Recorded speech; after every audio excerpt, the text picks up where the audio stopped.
Hello बच्चों, चलिए देखते हैं चैप्टर 2 क्लास 10th पोलिनोमियल्स का इंट्रोडक्शन वीडियो। इस वीडियो के अंदर इस चैप्टर में यूज होने वाले फॉर्मूले, बेसिक टर्म्स और जो भी कंसेप्ट है वो सारे इस वीडियो में कवर करेंगे। अगर आपने ये वीडियो अच्छे से देख ली और कंप्लीट वीडियो के अंदर जो भी चीजें मैं बताऊंगा अपने माइंड के अंदर सेट कर ली, तो आपके सारे के सारे क्वेश्चंस बिल्कुल हलवा नजर आएंगे आपको इस चैप्टर के। ठीक है, तो चलिए स्टार्ट करते हैं with the chapter name polynomial से। अगर मैं पोलिनोमियल को टू पार्ट्स में डिवाइड करता हूं तो हमारे पास निकल के आता है पोली प्लस नोमियल्स। अब पोली का मतलब क्या होता है? मैनी, और नोमियल्स का मतलब होता है टर्म्स। तो यहां पे क्या लिखेंगे हम? पोली का मीनिंग क्या है? मैनी, और नोमियल्स का मतलब क्या है बच्चों? टर्म्स। अगर कई सारे टर्म्स को हम इकट्ठा करके लिखते हैं तो वो हमारी एक पोलिनोमियल क्रिएट कर देती है। बाकी डेफिनेशन देख लेते हैं क्या है। ए पोलिनोमियल इज एन एक्सप्रेशन। एक पोलिनोमियल क्या होता है? एक एक्सप्रेशन होता है consisting of variables and coefficients, जो कि वेरिएबल्स और कोफिशिएंट्स के मिलके बना होता है। ठीक है, अब यहां पे एक एग्जांपल ले लेता हूं मैं। यहां पे ध्यान से देखो, मैंने एक एग्जांपल ले लिया ax² plus bx plus c। अब ये प्लस और नेगेटिव साइन हो, पॉजिटिव साइन हो, ये क्या करते हैं? इसको कंबाइन करने में हेल्प करते हैं। और जो ये ax², bx और c, ये क्या है? हमारी टर्म्स कहलाएंगी किसकी? एक्सप्रेशन की। ax² अलग टर्म है, bx अलग टर्म है, c अलग टर्म है। तीनों टर्म को हमने जोड़ दिया तो हमारा क्या बन गया? एक एक्सप्रेशन बन गया। और इस एक्सप्रेशन के अंदर हमारे क्या है? वेरिएबल्स और कोफिशिएंट्स। अब ये वेरिएबल और कोफिशिएंट्स होते क्या है, कैसे पहचानेंगे? आपको जो भी हमारे पास इक्वेशन दे रखी है ना, उसके अंदर जो भी इंग्लिश अल्फाबेट नजर आए सेम होना चाहिए। जैसे यहां पे x है, a भी है, बट a b c ये तो चेंज हो रहे हैं, बट फिक्स क्या है यहां पे? एक x। तो x क्या कहलाएगा? यहां पे वेरिएबल कहलाएगा। और a b c हमारे क्या कहलाएंगे बच्चों इस इक्वेशन के अंदर? कोफिशिएंट्स कहलाएंगे। तो यहां पे क्या लिखेंगे हम? कोफिशिएंट्स क्या हैं? कोफिशिएंट्स वो है हमारे a, b और c। a कोफिशिएंट किसका है? x² का। b कोफिशिएंट किसका है? x का। और c हमारा क्या है? Constant coefficient. वेरिएबल की अगर मैं बात करूं, वेरिएबल क्या होगा? यहां पे x होगा। ये y भी हो सकता है, z भी हो सकता है, जो भी इक्वेशन लिखी हो उसमें से आपको आइडेंटिफाई करना है। मान लो इस तरीके से इक्वेशन मिल जाती 2y² प्लस 3y प्लस 5, तो यहां पे वेरिएबल क्या हो जाता? हमारा y हो जाता। यहां पे वेरिएबल क्या आ गया बच्चों? वेरिएबल y हो जाता। कोफिशिएंट्स क्या होते हैं? y² का कोफिशिएंट 2, y का कोफिशिएंट 3 और कांस्टेंट कोफिशिएंट 5 हो जाता। बात क्लियर हो गई कोफिशिएंट और वेरिएबल की, और किस तरीके से हम किसी एक्सप्रेशन को लिखते हैं? टर्म्स को ऐड करके। अब बात करते हैं यहां पे कंडीशंस ऑफ पोलिनोमियल, कि हमारी कोई भी एक पोलिनोमियल इक्वेशन होती है तो वो इन कंडीशंस को फॉलो करती है। अगर ये चीजें होंगी तो हमारी वो पोलिनोमियल नहीं कहलाएगी। ध्यान से देखो क्या है। A square root of variable is not allowed. अगर मान लो हमारी इक्वेशन के अंदर वेरिएबल का स्क्वायर रूट दे रखा है, अंडर रूट दे रखा है, तो वो हमारा क्या कहलाएगा? एक पोलिनोमियल नहीं कहलाएगा। कैसे? ध्यान से देख लो एक बार। मान लो ऐसे दे दे आपको a√x प्लस bx और प्लस में c, या फिर ऐसे दे दे 2√x plus 3y plus y तो नहीं होगा, x में लिख रहे हैं तो 3x और प्लस में 5। तो यहां पे रूट की टर्म आ गई, तो ये हमारी क्या होंगी? पोलिनोमियल नहीं कहलाएंगी बच्चों। ठीक है। दूसरी, नो फ्रैक्शनल और नेगेटिव पावर इज अलाउड। कोई भी नेगेटिव पावर और फ्रैक्शनल पावर भी अलाउड नहीं होंगी। मान लो ऐसे हो 2x की पावर -2 प्लस 3x, तो यहां पे नेगेटिव पावर आ गई, ये भी पोलिनोमियल नहीं होगा। फ्रैक्शनल पावर दे रखी हो हमें, ऐसे दे दे मान लो 3x की पावर 4/3 प्लस में 2x, तो ये भी हमारा पोलिनोमियल नहीं होगा। लास्ट वाले पॉइंट पे चलते हैं, इंपॉर्टेंट पॉइंट है। No variable in denominator is allowed. Denominator में कोई भी वेरिएबल अलाउड नहीं है with higher degree than numerator. अगर उसकी डिग्री न्यूमरेटर से ज्यादा है तो वो अलाउड नहीं होगा। एक एग्जांपल से समझाता हूं। मान लो हमारे पास इक्वेशन है 3x की पावर 2 और प्लस में 2x, इसके अपॉन में दे दिया मान लो 3x, ऐसे दे दिया। और एक इक्वेशन मैंने बना दी 3x² प्लस 3 डिवाइड बाय, यहां पे लिख दिया मैंने 3x की पावर 3। तो बच्चों देखो यहां पे न्यूमरेटर में हाईएस्ट डिग्री क्या है? डिग्री क्या चीज होती है? जो भी वेरिएबल हो उसकी हाईएस्ट पावर। यहां पे हाईएस्ट पावर क्या है? 2, नीचे क्या हाईएस्ट पावर 1। ये हमारा पोलिनोमियल हो सकता है। होगा। बट अगर मान लो डिनोमिनेटर में हमारी पावर ज्यादा आ जाए न्यूमरेटर से, न्यूमरेटर में डिग्री क्या है 2 और डिनोमिनेटर में डिग्री क्या है 3, तो ये हमारी पॉलिनोमियल कभी भी क्रिएट नहीं होगी। इतनी बात समझ में आ गई। नेक्स्ट टर्म देखते हैं। नेक्स्ट जो टर्म आती है वो आती है डिग्री ऑफ पॉलिनोमियल। किसी भी पॉलिनोमियल की डिग्री को कैसे पता करेंगे हम? Highest power of variable in polynomial is called degree. जो भी हमारी पॉलिनोमियल होती है उसके अंदर एक वेरिएबल होगा, उसकी हाईएस्ट पावर क्या कहलाएगी बच्चों? डिग्री कहलाएगी। अब देखो मान लो हमारे पास एक पॉलिनोमियल है, पी से डिनोट करते हैं पॉलिनोमियल को, और साथ में इस तरीके से लिखा जाता है उसका वेरिएबल कि पॉलिनोमियल हमारी एक्स वेरिएबल में है। तो यहां पे इक्वेशन मान लो ऐसे दे रखी है 2x की पावर 3 प्लस 4x और प्लस में 6x स्क्वायर और प्लस 2। आगे पीछे पावर भी मिल सकती हैं, आपको क्या करना है यहां पे डिग्री बतानी है इसकी। तो देखो बच्चों हाईएस्ट पावर, वेरिएबल तो हमारा x हो गया, हाईएस्ट पावर क्या है? यहां 1 है, ये 2 है, ये 3 है, तो हाईएस्ट वैल्यू 3 हो गई। तो यहां पे डिग्री ऑफ px का मतलब ये पॉलिनोमियल, इसकी डिग्री कितनी हो गई? 3 हो गई। एक और एग्जांपल ले लेता हूं, मान लो ऐसे दे रखा 5x की पावर 6 प्लस 2x प्लस 3, तो यहां पे हाईएस्ट पावर क्या होगी? 6, तो डिग्री क्या हो गई? यहां पे 6 हो गई। वैसे आपकी 6 पावर की नहीं आएगी, लीनियर, क्वाड्रेटिक और क्यूबिकल, मतलब 1 डिग्री की, 2 डिग्री की और 3 डिग्री की ही इक्वेशन आपके सिलेबस के अंदर है। ठीक है, आगे चलते हैं। Types of polynomial. पॉलिनोमियल की कौन कौन सी टाइप है? सबसे पहली टाइप आती है बच्चों linear polynomial. A polynomial of degree 1 is called linear polynomial. अगर किसी पॉलिनोमियल की डिग्री आपको 1 नजर आती है तो वहां पे हम उस इक्वेशन को या उस पॉलिनोमियल को लीनियर पॉलिनोमियल कहेंगे भाई। कैसे? एग्जांपल देख लो, ऐसे दे रखा 5x प्लस 4, एक्स की पावर क्या है? 1 है। 6y प्लस 3 ऐसे दे रखा है, यहां पे y की वैल्यू 1 है, और कोई वेरिएबल में दे रखी, a की फॉर्म में दे रखी है, मान लो 2a प्लस 6, तो यहां पे a की पावर क्या है? 1 है, तो ये हमारी क्या कहलाएंगी? लीनियर पॉलिनोमियल, क्योंकि डिग्री यहां पे 1 है। अगर हमारी डिग्री हो जाती है 2 तो वो हमारी क्वाड्रेटिक पॉलिनोमियल कहलाती है, जो कि मोस्ट इंपोर्टेंट है और आपके सिलेबस में इसी के अंदर से मोस्टली क्वेश्चन आएगा। क्वाड्रेटिक पॉलिनोमियल क्या होगी?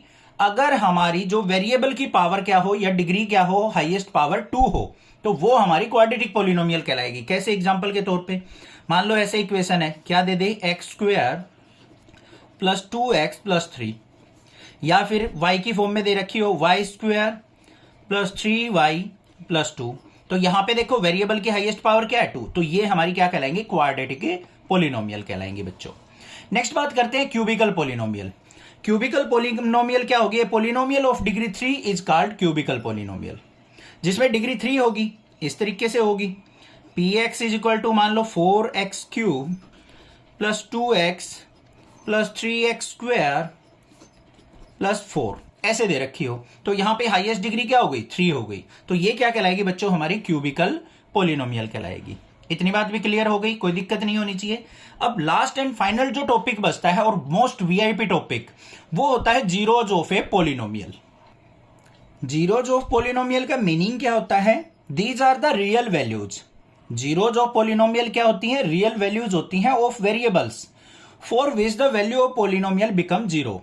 क्या कहा है यहाँ पे?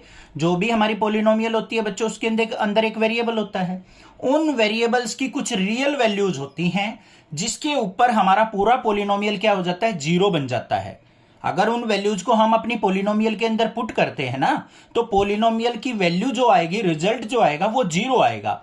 उन वैल्यूज को हम क्या कहते हैं? Zeros of polynomial. कई बार उनको रूट्स ऑफ पॉलिनोमियल भी बोल देते हैं या फिर फैक्टर्स ऑफ पॉलिनोमियल भी बोल देते हैं। तीनों का मीनिंग सेम है, जीरोज बोल दे, फैक्टर बोल दे या रूट्स बोल दे, तीनों का मीनिंग क्या होगा? सेम होगा। अब इसको एक एग्जांपल से समझ लेते हैं। मान लो हमारे पास एक लीनियर इक्वेशन दे रखी है इस तरीके से, 2x माइनस 3, ये x वेरिएबल में है तो इसको p ऑफ x लिख देते हैं। y वेरिएबल में होता तो हम इसको p ऑफ y लिख देते, पॉलिनोमियल इन y वेरिएबल। कैसे लिखी मिलती है आपको? मान लो 4y प्लस में 6 ऐसे हो सकती थी, ठीक है। z वेरिएबल में होती तो यहां पे वेरिएबल हमारा z होता, तो यहां पे हमें रूट्स निकालने हैं या फिर जीरोज निकालने हैं। तो कैसे निकालेंगे? जो भी हमारी पॉलिनोमियल है ना, उसको इक्वल टू 0 पुट कर लो। 2x माइनस 3 इक्वल टू 0, तो यहां पे देखो 2x माइनस 3 को राइट साइड लेके गए 3, x की वैल्यू क्या आ गई? यहां पे 3/2 आ गई। तो मैंने क्या कहा था कि वेरिएबल्स की वैल्यू जिस पे हमारी पोलिनोमियल की वैल्यू क्या आ जाए या पोलिनोमियल का रिजल्ट 0 हो जाए, उनको हम क्या कहेंगे, जीरोज कहेंगे। अब इस 3/2 को यहां पुट करके देख लो, हमारा पोलिनोमियल 0 बन जाएगा। देखो 2x - 3 है, यहां पे 3/2 पुट करेंगे तो 2 × 3/2 माइनस में 3, 2 से 2 कट गया, 3 - 3 = क्या आ गया बच्चों, 0। तो इसका मतलब ये जो है इस पोलिनोमियल की जीरोज है, फैक्टर है या रूट्स है। यहां पे निकालनी है तो आप आसानी से निकाल सकते हैं। 4y + 6 = 0, 4y = -6, y = -6/4, क्या आ गया यहां पे, -3/2। तो y = -3/2 क्या होगी हमारी, जीरोज। इसको इसमें पुट करके देख लेना, आपका आंसर 0 आएगा पोलिनोमियल का। समझ में आ गई बात, कंसेप्ट समझ में आ गया जीरोज का। अब बात करते हैं क्वाड्रेटिक इक्वेशन। ये तो लीनियर इक्वेशन थी, क्वाड्रेटिक इक्वेशन की अगर जीरोज निकालनी हो तो हम क्या करेंगे, यहां पे एक एग्जांपल लेके चलते हैं। मान लो हमारे पास एक इक्वेशन है x² - 2x, आपके सिलेबस में भी है, -8। ये x वेरिएबल में, तो इसको हम क्या लिखेंगे बच्चों, p(x) लिखेंगे। अब इसके हमें फैक्टर निकालने हैं। आपने क्लास 8th 9th में सीखा होगा स्प्लिटिंग द मिडल टर्म, कि जो हमारी बीच वाली टर्म होती है इसको हमें क्या करना होता है, स्प्लिट करना होता है, तोड़ना होता है छोटे छोटे पार्ट में। वो पार्ट कैसे फाइंड आउट करने होते हैं वो ध्यान से सुन लो। जो बीच वाली टर्म होती है ना, वो तो होती है हमारी sum of zeros. Sum of zeros कितना आना चाहिए, -2। और जो कांस्टेंट टर्म होती है वो होती है बच्चों हमारी प्रोडक्ट ऑफ जीरोज। प्रोडक्ट कितनी आनी चाहिए, -8 आनी चाहिए। तो हमें ऐसे फैक्टर ढूंढने हैं कि हम मल्टीप्लाई करें तो -8 आए, और सम करें मतलब ऐड सब्ट्रैक्ट करें तो -2 आए। सिंपल सी बात है, 4 × 2, 4 की और 2 से मल्टीप्लाई करेंगे, 4 2 = 8, प्लस का 8 आ रहा है, हमें माइनस का चाहिए तो -4 ले लेंगे। क्यों लिया मैंने -4, क्योंकि हमें सम नेगेटिव चाहिए।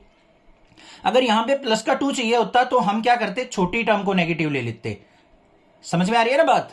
देखो यहां पे 4 2 = -8 हो गया, और -4 में से 2 जाएगा तो -2 बचेगा, क्योंकि नेगेटिव टर्म बड़ी है। तो ये हमारे -4 और 2, ये दो हमारे क्या आ गए बच्चों, यहां पे फैक्टर आ गए। अब देखो इनको कैसे लिखा जाता है, सिंपल सी भाषा में। जिन बच्चे को बिल्कुल नहीं आता उनके लिए बता रहा हूं, नहीं तो कुछ बच्चे अच्छे बच्चे हैं जिनको पता है, वो आसानी से लिख सकते हैं। इनको ऐसे लिखते हैं, x² -4 है तो -4 ऐसे ब्रैकेट में ले लेंगे, और फिर +2 और बाहर x और माइनस में 8। अब ध्यान से देखो बच्चों, मैंने क्या कर लिया, यहां पे प्लस का साइन लगा लेंगे। x² -2 को क्या लिख दिया मैंने, -4 + 2, क्योंकि -4 में से 2 जाएगा तो -2 ही बचेगा, और बाहर x और -8। अब इसको खोल के लिख लो, x² -4 की x से मल्टीप्लाई, -4x, प्लस के 2 की मल्टीप्लाई, प्लस का 2x और माइनस में 8। जिस बच्चे को फैक्टर करने आते हैं वो इस स्टेप को छोड़ देंगे, डायरेक्ट ये स्टेप लिख सकते हैं। अब यहां पे देखो बच्चों, इन दो टर्म से क्या कॉमन आया, हमारा x कॉमन आ रहा है, x बाहर ले लिया, यहां से x बाहर गया तो x बच गया, यहां से x बाहर गया तो -4 बच गया। इन दोनों से कॉमन क्या आ रहा है भाई, 2 कॉमन आ रहा है, तो +2 कॉमन ले लिया, यहां पे x बच गया, यहां पे क्या आ जाएगा, 4 को क्या लिख सकता हूं, 4 × 2, 2 बाहर चला गया तो क्या बच गया, 4 बच गया। ठीक है बच्चों। अब देखो यहां पे एक तो फैक्टर आ गया हमारा x + 2, और दूसरा फैक्टर क्या आ गया, x - 4। इनको 0 के इक्वल लिख दो, x + 2 = 0 और x - 4 = 0। तो यहां से x की वैल्यू क्या आ गई, 2 को राइट साइड लेके जाएंगे, -2। यहां से x की वैल्यू क्या आ गई हमारी, 4 आ गई। जितनी भी हाईएस्ट डिग्री होगी ना उतने ही जीरो जाएंगे। अब 2 पावर थी तो 2 जीरोज आ गई, यहां पे 1 पावर थी, 1 डिग्री थी तो 1 वैल्यू आई थी। समझ में आ गई ना, यहां 1 जीरोज आई थी, यहां 2 जीरोज आई है। अब इन दोनों जीरोज -2 पुट कर लो इसके अंदर, या फिर +4 पुट कर लो, px की वैल्यू 0 आएगी। तो ये क्या कहलाएंगे, हमारी जीरोज ऑफ दिस पॉलिनोमियल। इतनी बात समझ में आ गई या नहीं आ गई, कोई दिक्कत नहीं है। जीरोज निकालने आ गए, इनको हम क्या कहते हैं, रूट्स भी कहते हैं, फैक्टर भी कहते हैं, जीरोज भी कहते हैं। अब इनसे रिलेटेड छोटे छोटे 2-3 फॉर्मूले बनते हैं, वो और देख लो। ये हमने इक्वेशन मानी थी, ये हमारे क्या आए थे, इसके जीरोज आए थे। अब यहां पे सबसे पहली बात आती है भाई, एक टर्म लिखी जाती है हमारी सम ऑफ जीरोज। जो हमारी ये जीरोज आई हैं, इनके अगर वैल्यूज को हम सम करते हैं तो वो किसके इक्वल होगी, वो होती है भाई हमारी sum of zeros equal to -b/a के इक्वल। ये समझाऊंगा अभी, पहले फॉर्मूला सुन लो। दूसरी चीज आती है हमारी product of zeros. Product of zeros उसको हम किससे लिखते हैं भाई, c/a से लिखते हैं। अब ये a b c हैं क्या, हमारी जो क्वाड्रेटिक इक्वेशन होती है बच्चों, वो स्टैंडर्ड फॉर्म क्या होती है, ax² प्लस bx और प्लस में c, ये हमारी स्टैंडर्ड फॉर्म होती है। अब यहां पे हम कंपेयर करते हैं इन दोनों इक्वेशंस को। देखो भाई, यहां पे x² से x² को कंपेयर किया, a इक्वल टू क्या हो जाएगा, यहां पे कुछ भी नहीं है तो 1 माना जाएगा, तो a की वैल्यू क्या होगी 1। x को x से कंपेयर किया तो b की वैल्यू क्या होगी बच्चों -2, और c की वैल्यू क्या हो गई यहां पे -8 हो गई। ये तीनों वैल्यू आ गई आपकी a, b और c की। अब यहां पे सम ऑफ जीरोज है, हमारे दो फैक्टर आए थे, दो जीरोज आई थी, एक को मान लेते हैं हम अल्फा और एक को मान लेते हैं बीटा। तो सम ऑफ जीरोज क्या हो जाएगा, अल्फा प्लस बीटा, और प्रोडक्ट ऑफ जीरोज क्या हो जाएगा, अल्फा इंटू बीटा। मतलब क्या कहा उसने कि अगर मुझे अल्फा प्लस बीटा निकालना है तो वो किसके इक्वल होगा, माइनस का b बाय a के, और अगर मुझे अल्फा बीटा निकालना है, प्रोडक्ट ऑफ जीरोज निकालना है, तो वो किसके इक्वल होगा बच्चों, c बाय a के इक्वल। देखो अब इसको प्रूव करके देखते हैं। पहला फैक्टर क्या था -2, दूसरा क्या है हमारा 4, तो यहां पे सम करते हैं, -2 प्लस 4 इक्वल टू माइनस का b की वैल्यू क्या थी बच्चों, -2, माइनस पहले ही था तो minus of -2 divide by a की वैल्यू क्या है 1। सिंप्लीफाई करके देखो एक बार, 4 में से 2 गया तो हमारा क्या आ गया 2, माइनस माइनस प्लस का 2 को 1 से डिवाइड किया तो 2। रिलेशन हो गया प्रूव, अल्फा प्लस बीटा किसके इक्वल होता है, माइनस का b बाय a। कई बार आ जाता है कि कोफिशिएंट्स की हेल्प से सम ऑफ जीरोज और प्रोडक्ट ऑफ जीरो को वेरीफाई कीजिए। क्लियर हो गई ना बात। बाकी क्वेश्चंस कराऊंगा, वहां से सारी चीजें क्लियर हो जाएंगी। यहां से 50-60% भी सीख लिया ना तो कोई दिक्कत की बात नहीं है। अब अल्फा बीटा देख लो, अल्फा क्या था हमारा -2, तो -2 मल्टीप्लाई बीटा की value 4 equal to c by a करके देखते हैं भाई। c की वैल्यू क्या है -8, a की वैल्यू क्या है 1, तो यहां पे 4 टू जा क्या आ गया, -8 इक्वल टू -8 आ गया या नहीं आ गया। तो ये प्रोडक्ट ऑफ जीरोज का भी रिलेशन पता चल गया, अल्फा बीटा इक्वल टू किसके होता है, c बाय a के होता है। ये तो बात थी बच्चों क्वाड्रेटिक इक्वेशन की, मतलब जिसमें डिग्री 2 थी। अब बात आती है हमारी क्यूबिकल इक्वेशन की। एक दो ही क्वेश्चन है जो कि आपके यहां पे अभी दे रखा है उसने, तो सिलेबस में आएगा या नहीं आएगा वो क्लियर मैं कर दूंगा, बट अभी के लिए हमें करके चलना है क्योंकि यहां पे जो न्यू एनसीईआरटी बुक आई है उसमें दे रखा है। अब कोई भी इक्वेशन होगी क्यूबिकल तो वो ऐसे मिलेगी आपको, ax³ plus bx² plus cx और प्लस में d। क्यूबिकल हो गई ना, डिग्री 3 हो गई। तो इसके अंदर हमारे कितने जीरोज निकलेंगी बच्चों, 3 जीरो निकलेंगी, 3 फैक्टर निकलेंगे, मतलब 3 वैल्यू आएंगी हमारी x की वैल्यू। x की कोई वैल्यू आएगी, यहां पे x की कोई अनदर वैल्यू आएगी और x की कोई एक अनदर वैल्यू आएगी। क्वाड्रेटिक में 2 वैल्यू आई थी, क्यूबिकल में आपको 3 वैल्यू देखने को मिलेंगी जो कि इसकी जीरोज होंगी। इन तीनों को मान लेते हैं ये अल्फा, ये बीटा और तीसरी को मान लेते हैं हम गामा।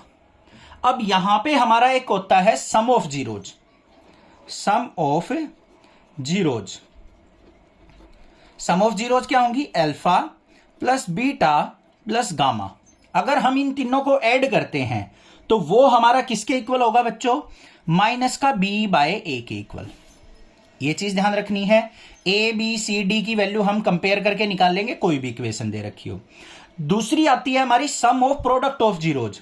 क्या आता है, sum of product of zeros, product of zeros.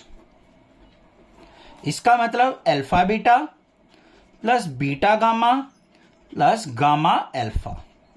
क्या हुआ, अल्फा बीटा की प्रोडक्ट हो गई, बीटा गामा की होगी, गामा अल्फा की होगी, सभी की प्रोडक्ट होगी और उनको जोड़ दिया हमने, तो ये कहलाएगा हमारा सम ऑफ प्रोडक्ट ऑफ जीरो। ये हमारा किसके इक्वल होता है बच्चों, c बाय a के इक्वल होता है। और लास्ट आता है हमारा only product of zero, product of zeros. वो किसके इक्वल होता है बच्चों, हमारा माइनस का d बाय a के इक्वल। मतलब अगर तीनों की हम मल्टीप्लाई करते हैं अल्फा बीटा गामा तो वो किसके इक्वल लिखा जाएगा, माइनस का d बाय a। ये चीज आपको ध्यान रखनी है। क्लियर हो गई बात। लास्ट टॉपिक बच गया यहां पे हमारा, वो आ गया कि अगर हमें रूट्स दे रखे हो, मतलब जीरोस दे रखी हो, उनकी हेल्प से हम किस प्रकार से अपनी पॉलिनोमियल इक्वेशन फॉर्म करेंगे वो और सीख लेते हैं। हमें एग्जाम में किस तरीके से दिया मिलेगा बच्चों कि सम ऑफ जीरोज और प्रोडक्ट ऑफ जीरोज किसी पॉलिनोमियल की ये हैं, तो इनकी हेल्प से पॉलिनोमियल इक्वेशन बनाइए। ठीक है भाई, पहले तो मैं आपको स्टैंडर्ड फॉर्म बता देता हूं। क्या होती है हमारी स्टैंडर्ड फॉर्म बच्चों, x² minus sum of zeros into x और फिर प्लस में product of zeros, product of zeros.